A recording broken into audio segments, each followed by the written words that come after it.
छौरी सावन महिनवा भोला के जल ढारे रोज रोज दिनवा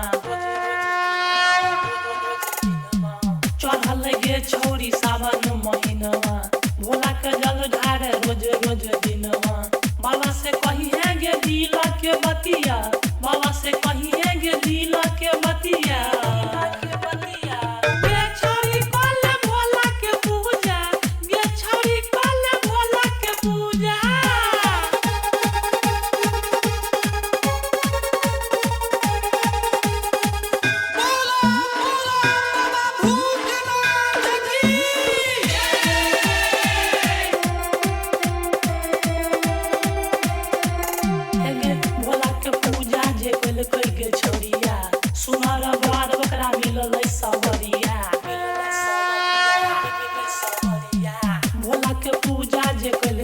छौरिया